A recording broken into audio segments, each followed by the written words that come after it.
Amis de la presse, sénégalais, sénégalaises,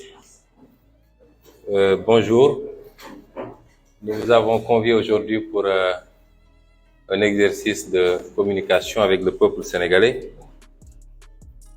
d'ici et d'ailleurs, et avec la communauté internationale, sur une problématique nationale. Évidemment, il était prévu de faire une déclaration de presse. J'ai expressément demandé à ce qu'on puisse prendre quelques questions, mais vous comprendrez que nous sommes tenus ou astreints par le temps, malheureusement, parce que je devrais me retrouver à l'aéroport au plus tard à 14 heures, puisque je dois me rendre à Ziguinchor tout à l'heure. Nous sommes là pour parler d'une affaire qui défraie la chronique depuis quasiment 2 ans maintenant dans ce pays. Une vraie fausse affaire judiciaire, une affaire strictement politique, instrumentalisée par le pouvoir de Macky Sall dans le dessein exclusif d'écarter un candidat qui de loin semble être l'un des mieux placés pour remporter la prochaine élection présidentielle au Sénégal. De quoi est-il question? Vous rappelez qu'il y a 2 ans, presque mois pour mois, puisque l'affaire avait éclaté le 3 février 2021, nous sommes presque à cette même date pour l'année 2023, où une personne avait déposé une plainte contre ma personne pour un prétendu viol et menace de mort. J'avais très tôt dit à tout le monde qu'il s'agissait d'un grossier mensonge, d'un complot, et j'avais immédiatement cité un certain nombre de personnes impliquées dans le complot. Vous conviendrez tous que l'évolution de ce dossier a fini par convaincre tous les Sénégalais, et même la communauté internationale qu'on est en face d'une mascarade, et j'y reviendrai. Mais le président Macky Sall et son gouvernement n'en ont pas démordu. Parce que ce qu'il faudrait comprendre, c'est que plus que tout autre, c'est avec ce dossier-là que le président Macky Sall est en train de jouer son avenir politique. Je veux bien que les gens le comprennent, au niveau national comme au niveau international. L'avenir politique de Macky Sall et de son parti, l'Alliance pour la République, et de sa coalition politique est en train de se jouer avec ce dossier. C'est pourquoi ils n'ont lésiné sur aucun moyen, malgré l'évidence du complot dans ce dossier, malgré l'absence totale de preuves pouvant m'accabler, Macky Sall et son régime se sont agrippés parce qu'ils en font une question de vie ou de mort, au risque même d'embraser le pays.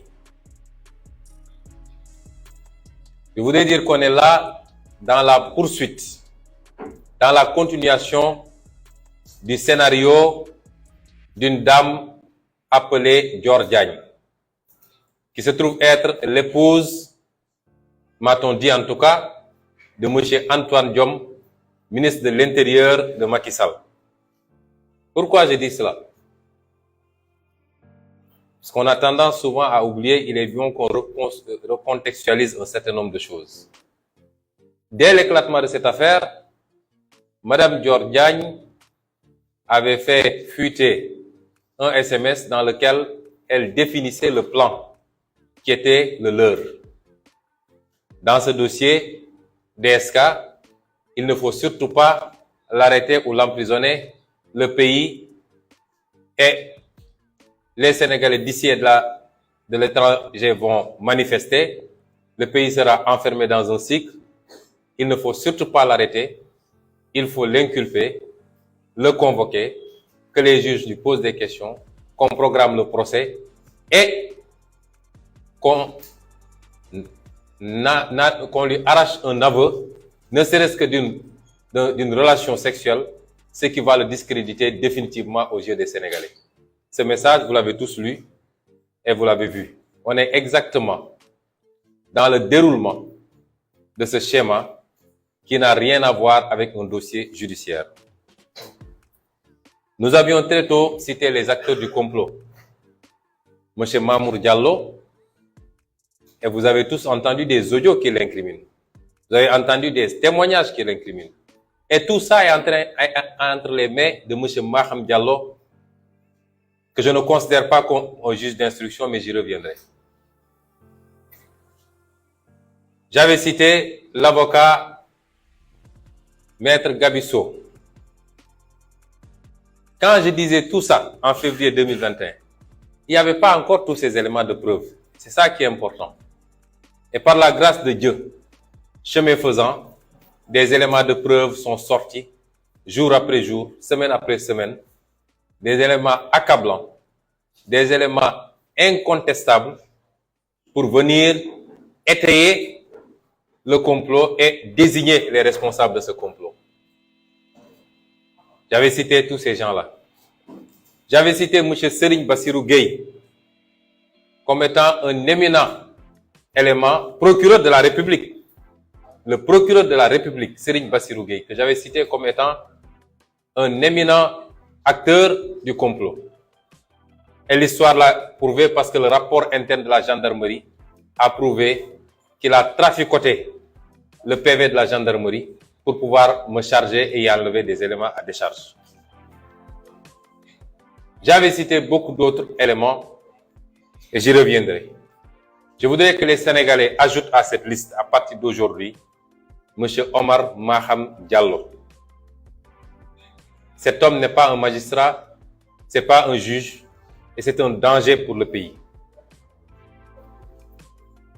D'abord, comment il a été choisi? Il a été choisi sur des bases de parenté, sur des bases régionalistes. Il a été choisi par Macky Sall uniquement sur cette base.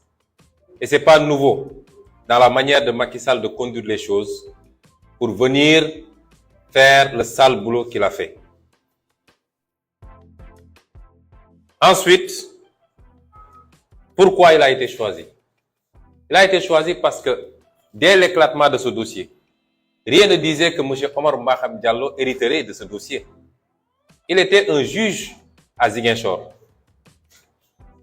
Il était un juge à Ziguinchor. Vous savez, quand Dieu veut faire les choses, il les fait bien.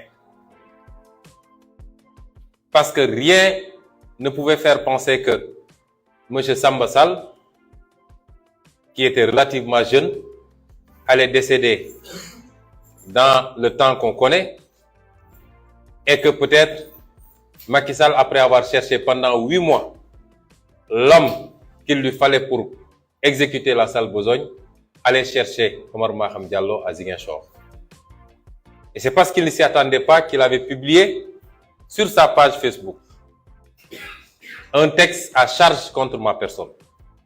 Un texte qui a été écrit par un militant de la l'APR qui vit, je crois, en France, qui passe tout son temps à dire du mal de moi et qui se trouverait être son beau-frère. Et un juge astreint à un certain nombre d'obligations, particulièrement dans un dossier en cours en justice, ce juge-là s'est permis de publier sur sa page Facebook un texte à charge qui me condamnait et qui m'envoyait même directement en prison. Pensez-vous qu'il soit normal 8 mois plus tard qu'on aille chercher ce même juge pour lui confier ce dossier? Et c'est pourquoi on ne pouvait rien attendre d'autre de Omar Maham Diallo. Le jour où je suis entré dans son bureau pour la première fois et que je vois que le bureau était totalement humidifié d'eau bénite ou d'eau maudite, je ne sais pas, en tout cas de safara. Et quand je me suis mis en face d'un juge qui est allé se faire mettre des sparadraps et je ne sais quoi à la main parce qu'on lui avait dit qu'il ne faut pas serrer la main à Sonko et je n'étais pas venu pour lui serrer la main. D'ailleurs, j'ai compris que ce monsieur était venu en mission commandée, qu'il ferait semblant d'instruire un dossier, mais que son ordonnance était déjà prise depuis très longtemps et peut-être même écrite ailleurs. Je l'ai compris et je l'ai dit immédiatement à mes avocats en disant que c'est une mascarade, mais ce monsieur a déjà pris son ordonnance. Il a pris son ordonnance pour continuer un projet que Macky Sall, son ministère de la Justice et son ministère de l'Intérieur sont en train d'appliquer depuis février 2021. Bien avant ça, vous avez tous vu qu'ils ont commencé sous prétexte de faire des travaux au tribunal à mettre des barrières électriques autour de tout le tribunal pour préparer un procès alors que le juge d'instruction était en train d'instruire. Vous ne mettez pas des barrières électrifiées à Rebeuss ou je ne sais où, vous en mettez au tribunal parce que vous pensez qu'il vous faut forcer un procès et que ce serait un procès à risque. L'attitude de ce juge est déplorable et n'honore pas la magistrature. Ce juge a voulu passer sous silence tous les éléments à décharge dans ce dossier, alors qu'il n'y a pas un seul élément à charge. On n'a jamais vu un dossier de ce genre dans l'histoire judiciaire du monde, je dis. Un dossier qui se présente comme ça et qu'un juge d'instruction ose renvoyer. Il n'a même pas osé suivre la procédure. C'est par mail qu'il a envoyé aux avocats pour leur dire que je renvoie. C'est extrêmement grave. Comment est-ce qu'un juge peut mettre à l'écart le rapport interne de la gendarmerie? La gendarmerie, c'est un corps d'élite. Et c'est la gendarmerie qui a fait l'enquête préalable, l'enquête préliminaire. Quand le problème s'est posé et qu'il y a eu le cas Capitaine Touré, le général Tin, en bon soldat, a dit la gendarmerie par essence, ce qui le caractérise, c'est l'honneur. Et cette affaire risque d'éclabousser l'honneur de la gendarmerie. Nous allons mettre en place une commission d'enquête qui va édifier sur la responsabilité des uns et des autres, et particulièrement le capitaine Touré qui avait conduit l'enquête. Ce rapport sera public très bientôt, rassurez-vous. Il nous a été demandé partout. Depuis quelque temps, beaucoup d'organismes internationaux nous ont demandé les éléments du dossier, mais les avocats sont en train de leur retransmettre tous les éléments. Mais le peuple sénégalais aura tous ces éléments parce que nous avons l'intégralité du dossier. Et ce rapport, je l'ai moi-même, main à main, remis à M. Omar Maham Diallo. Un rapport qui dit que M. Bassirou Gueye a délibérément compromis le rapport initial dressé par le capitaine Touré pour y mettre des éléments à charge. Il est allé jusqu'à y mettre des photos obscènes qui n'avaient rien à voir avec le rapport initial, mais il ajoutait également des passages, il retranchait des passages qui me déchargeaient. Comment est-ce qu'un juge d'instruction sérieux peut passer sous silence un rapport comme ça pour dire qu'il renvoie un dossier? Monsieur Omar Maham Diallo a passé sous silence le témoignage du docteur Alfousseni Gaye, qui est le médecin qui a consulté la plaignante. Docteur Alfousseni Gaye a fait un témoignage devant le juge d'instruction pour dire qu'il n'a vu rien qui puisse renvoyer même, qui puisse faire penser à l'existence d'un viol. Et, cerise sur le gâteau, il a enfoncé les comploteurs en disant que c'est Maître Sow qui l'a appelé pour lui dire d'aller prendre la plaignante parce qu'elle était en danger de mort. Et que c'est Maître Sow et Mamour Diallo qui l'ont appelé instamment le lendemain pour exiger le rapport médical.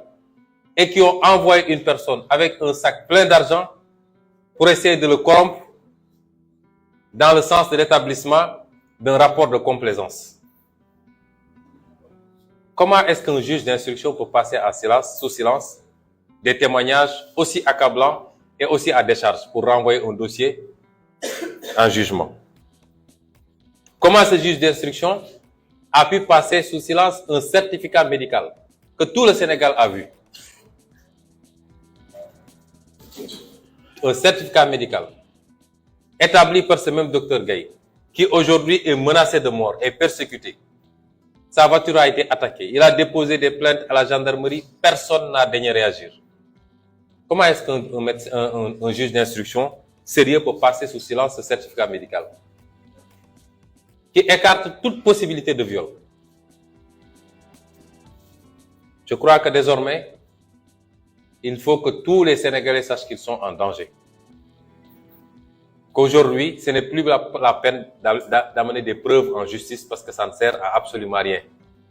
Dès que la commande politique tombe, toute preuve que vous amènerez sera écartée et votre accusateur n'aura pas besoin d'amener des preuves dès lors que Macky Sall dit que ma volonté, c'est que vous fassiez ceci. Comment est-ce qu'un juge d'instruction peut passer sous silence tous les témoignages des personnes qui travaillaient dans cet institut et qui sont tous des témoignages à décharge? Il n'y a pas un seul témoignage à charge contre nous. Comment est-ce qu'un juge d'instruction peut passer sous silence tout cela?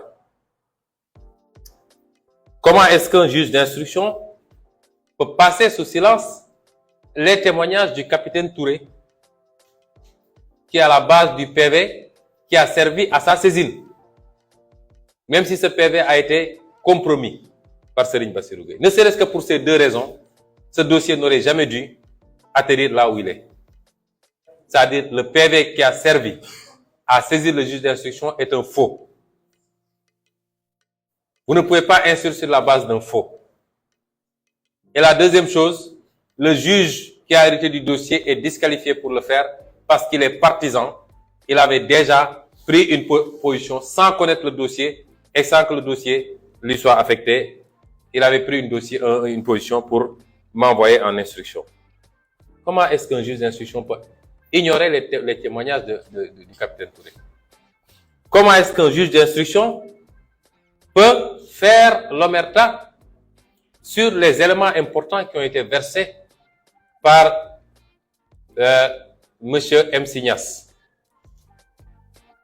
Vous tous, vous avez entendu ces audios où la plaignante elle-même dit qu'il n'y a jamais eu de viol, qu'il n'y a même jamais eu de rapport sexuel, que malgré tout, on lui a dit « débrouille-toi pour nous chercher du sperme et venir ». Et ce juge d'instruction qui convoque la plaignante sur la base des audios, qui lui fait entendre ces audios. Nous avons tout le dossier dans ma machine. La plaignante lui confirme que c'est moi qui ai bien dit ça, mais je m'amusais. Ça a entendu? Qui confirme les audios de M. Signas, dans lesquels elle-même reconnaissait qu'il n'y a jamais eu le motif qu'elle me collait. Comment est-ce qu'un juge d'instruction peut ignorer tout ça pour revenir renvoyer un dossier? Comment est-ce qu'un juge d'instruction qui a des réquisitions téléphoniques, lesquelles réquisitions téléphoniques montrent les trafics qu'il y a eu, les appels qu'il y a eu entre les différents protagonistes du complot, avant, pendant et après l'événement, aux heures même concernées, entre Mamour Diallo, Maître Gabisso, le convoyeur, le Sidi Ahmed Mbaye, la plaignante. Comment est-ce qu'un juge peut avoir tous ces éléments-là et renvoyer ce dossier en procès? Il n'a même pas instruit. Tous les éléments seront rendus publics. Quand vous lirez l'audition de Mamour Diallo, c'est ridicule. Vous convoquez une personne qui a été citée dans un dossier avec des audios, avec des réquisitions téléphoniques. Vous laissez la personne dire ce qu'elle veut. Elle dit non, je n'ai rien à dire. Mais s'il y a une plainte contre moi, là je viens de répondre, mais mes avocats m'ont dit de ne pas répondre. Vous la faites signer et elle part. Ça, c'est de l'instruction. Ça, c'est de l'instruction. Même pas des questions de relance sur les différents éléments qui chargeaient cette personne par rapport à sa participation dans un complot. Cet homme, Omar Maham Diallo, est un politicien. Je le considère désormais, et tous les gens qui sont avec moi, comme étant simplement un adversaire politique qui a exécuté une commande politique, et il faudra qu'il en assume toutes les conséquences. Il faut qu'il assume sa responsabilité par rapport à tout ce qui pourrait se passer. Et il faut qu'ils comprennent qu'ils rendront compte tôt ou tard. Parce qu'il faut que les magistrats de ce pays comprennent qu'ils n'ont pas un blanc-seing pour faire ce qu'ils veulent. Ils doivent appliquer la loi et exclusivement la loi. Notre parti politique, PASTEF, l'opposition de manière générale, souffre beaucoup du comportement des magistrats de ce pays. Aujourd'hui, notre adversaire, ce n'est plus Macky Sall. C'est des magistrats. Je ne dis pas tous les magistrats. Parce que nous n'avons pas eu affaire à tous les magistrats pour pouvoir apprécier. Et je demeure convaincu qu'il y en a qui font correctement leur travail. Mais les statistiques montrent que tous les magistrats auxquels on a eu affaire jusqu'à présent sont des magistrats qui ont exécuté des ordres qui sont dans la persécution. Avant-hier et hier, j'étais au camp pénal, j'étais au pavillon spécial et hier j'étais à Rebeuss pour voir tous nos détenus politiques. Mais ce qui se passe dans ce pays est innommable. Vous prenez les gens, vous les envoyez en prison pendant 7 mois. Vous ne les entendez pas dans le fond. Vous ne leur posez aucune question. Vous chargez un dossier. À l'enquête, maintenant, ce qu'on dit aux gens, pourquoi vous êtes de PASTEF? Pourquoi vous êtes allé en Casamance? Ou pourquoi vous êtes de telle ethnie? C'est les questions qu'on pose aux gens dans l'enquête. Des gens qui sont de Dakar, de Saint-Louis, de Diourbel, on leur dit pourquoi tu es allé en Casamance à 2 reprises. Comme si c'était un crime d'aller en Casamance aujourd'hui. Voilà à quoi une partie de notre justice est réduite aujourd'hui. Et je dis que le principal adversaire aujourd'hui de PASTEF, de notre combat politique et de l'opposition, ce n'est pas Macky Sall. Parce que Macky Sall sait que politiquement, nous sommes beaucoup plus puissants que lui dans ce pays. C'est la justice qu'il instrumentalise pour s'attaquer à nous. Ce juge a refusé, après avoir fait tous ces dénis, notre demande, la demande de nos avocats, pour que les avocats impliqués dans ce complot soient entendus. Mais un avocat, c'est un citoyen sénégalais. On nous parle d'immunité. Mais moi, en tant que député, l'immunité d'un député n'est pas moins forte que l'immunité d'un avocat. C'est en 72 heures qu'ils sont débrouillés pour lever mon immunité. C'est unique dans l'histoire mondiale. 72 heures entre la requête du parquet, l'instruction du parquet général et la levée de l'immunité parlementaire à l'Assemblée, il leur a fallu juste 72 heures. Avec un tas de violations de mes droits. Pourquoi un avocat qui complote avec des preuves évidentes, pourquoi cet avocat-là ne serait pas entendu? C'est quoi cette histoire de corporatisme? Le corps judiciaire, de manière générale, est-il mieux protégé que tous les autres corps? Est-ce qu'un député qui a été élu par le peuple sénégalais a une immunité moins honorable et moins protégée qu'un avocat? Nos avocats ont demandé à ce que Maître Sow et Maître Diordiagne soient entendus parce que leur nom a été cité. Et avec des éléments de preuve, le juge a refusé cette requête. Et jusqu'à la dernière requête de mes avocats, c'est-à-dire que le réquisitoire définitif du procureur leur soit transmis, le juge l'a refusé pour s'empresser de prendre une ordonnance et de renvoyer et de leur annoncer ça par mail. C'est la première fois en tout cas, pour ceux qui connaissent les procédures, qu'on voit cette pratique au niveau de la justice. Et cette justice, depuis que je suis en politique, cette justice a été instrumentalisée pour nous persécuter. Au jour d'aujourd'hui, je suis le seul maire qui, 10 mois après avoir été élu, est empêché de voyager pour aller travailler pour sa commune. Je suis le seul maire. Même pour aller en Casamance, je ne peux pas passer par la route. Au lendemain de la fête de fin d'année, puisqu'on avait des problèmes de réservation d'avion, j'ai dû mettre toute ma famille dans les véhicules pour qu'ils viennent par la route. Et moi, j'ai dû aller tout faire pour avoir un billet d'avion. Parce que je n'ai pas le droit de traverser la Gambie pour revenir à Dakar. Depuis 2 ans, on m'empêche de sortir du territoire pour faire mes activités. Et il y a 20 jours, mes avocats ont déposé une autorisation de sortie du territoire parce que je devais me rendre en Guinée, Conakry, au Burkina Faso, au Mali et en Côte d'Ivoire dans le cadre de mes activités politiques. Jusqu'à ce jour, même pas une réponse. Ce qui est grave. Parce que l'administration doit répondre au moins au courrier qu'on lui dépose. Depuis que je suis en politique, je suis systématiquement persécuté par cette justice. Vous l'avez vu lors de ma radiation en 2016. Injustement privé de mon travail. Et tous les éléments sont là pour prouver que j'avais raison. Mais jusqu'à la Cour suprême, sans motivation valable, ils ont rejeté mes recours. Vous avez entendu le dossier des 94 milliards qu'ils essaient même de retourner contre moi.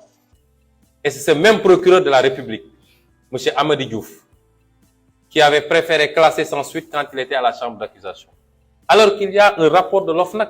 Et ironie du sort, il se retrouve maintenant procureur de la République, il a un rapport de l'OFNAC sur sa table qui dit que tout ce que M. Sonko a dit est vrai et qui exige, qui recommandait l'ouverture d'une instruction contre tout ce beau monde. Le procureur de la République ne veut pas instruire. Vous avez vu tous les cas d'assassinat qu'il y a eu contre nos militants. Aucune instruction. Aucune enquête. C'est le rapport du département d'État américain qui vient dire que l'État du Sénégal est responsable au moins des 10 morts sur les 14 de 2021. Le président Macky Sall avait dit qu'une commission allait être mise en place. Où est cette commission? Parce qu'ils savent que c'est eux qui ont assassiné ces enfants. Et ils n'osent pas enquêter sur la question. C'est la même chose avec les derniers assassinats à Ziguinchor et à Bignona. Et vous avez vu le petit procureur de Ziguinchor là qui fait le petit malin. Vous avez une contre-expertise qui vous dit que la personne a été tuée par balle. Vous saisissez un juge d'instruction pour lui dire « Faites une enquête pour me dire le genre de mort ». C'est quoi ça? Et le juge d'instruction a raison de refuser d'instruire. Il a raison de refuser d'informer. Parce que c'est des mascarades. Et tout ça, nous en sommes victimes. Quand nous saisissons la justice ne bouge jamais. J'ai parlé des 94 milliards. J'ai déposé des plaintes contre M. Mamour Diallo. Aucune réaction. Contre Maître Gabisso. Aucune réaction. Contre la plaignante Adji Sarr. Aucune réaction. Contre Serigne Bassirou Gueye. Il n'y a que sur ce dossier que le parquet général a transmis le dossier à la DIC qui m'a appelé pour confirmer ma plainte. Tous les dossiers que nous déposons, nous, la justice fait le mourant et laisse le dossier mourir de sa belle mort. Mais dès lors qu'il y a un dossier qui nous concerne, mais je n'ai jamais compris cette précipitation-là. Par exemple, ce faux dossier de diffamation d'un homme que je ne veux même pas nommer. Mais si vous voyez la diligence avec laquelle le parquet s'est emparé du dossier, ils n'ont même pas osé dire à la personne de faire une citation directe. C'est une citation du parquet. Et il y a 3 jours, c'est à 6 heures du matin que les policiers de la DIC se sont présentés chez moi pour prétendrement nous donner une convocation, bien après délai d'ailleurs. Bien après délai. Mais nous, quand on dépose une plainte, la justice n'instruit jamais. Ou alors préfère classer sans suite. Et quand vous parlez, on dit oui, il s'attaque aux magistrats, il s'attaque à l'institution. D'ailleurs, les magistrats ne sont pas l'institution judiciaire. Il faut faire la part des choses. C'est un corps. Ce n'est pas l'institution judiciaire. Et je ne me suis jamais attaqué à tous les magistrats parce que, comme je le dis, j'ai beaucoup de connaissances dans la magistrature et je demeure convaincu qu'il y en a d'excellents et de sérieux. Mais qui peut réfuter ces faits? Quel est le magistrat qui peut réfuter les faits que je viens de dire? Tous les magistrats que vous rencontrez vous disent que ce que vous dites, c'est vrai. Nous connaissons le mal de la justice. Nous connaissons les problèmes qu'il y a. Mais ils préfèrent le dire dans les couloirs. Donc, je veux dire aux Sénégalais qu'aujourd'hui, nous avons un adversaire politique et c'est une partie de la justice sénégalaise et il faut y ajouter dans cette liste désormais M. Omar Maham Diallo. Je voudrais conclure pour dire aux gens, à tous les Sénégalais, ce que j'avais dit en 2021 et je le réitère. J'ai toujours invoqué mon droit légitime, constitutionnel à la résistance, moi, Ousmane Sonko. Et jusqu'à la fin de ma vie, je résisterai. Nous n'accepterons jamais l'injustice. Personne ne peut m'empêcher, s'il plaît à Dieu, d'être candidat en 2024. Et je ne vois pas le juge qui va me condamner à 5 ans d'emprisonnement dans ce dossier-là. Que chacun assume sa responsabilité parce que les gens sont dans leur bulle, ils font leur conciliabule, ils manipulent des textes, ils font dire ce qu'ils veulent à la loi et ils pensent que ça va continuer à passer dans ce pays. Trop, c'est trop. Il faut arrêter.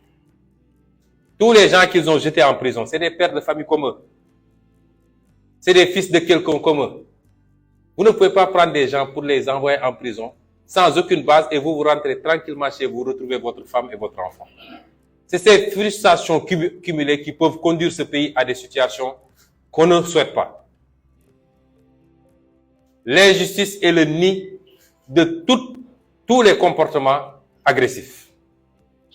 Nous avons toujours appelé à la paix.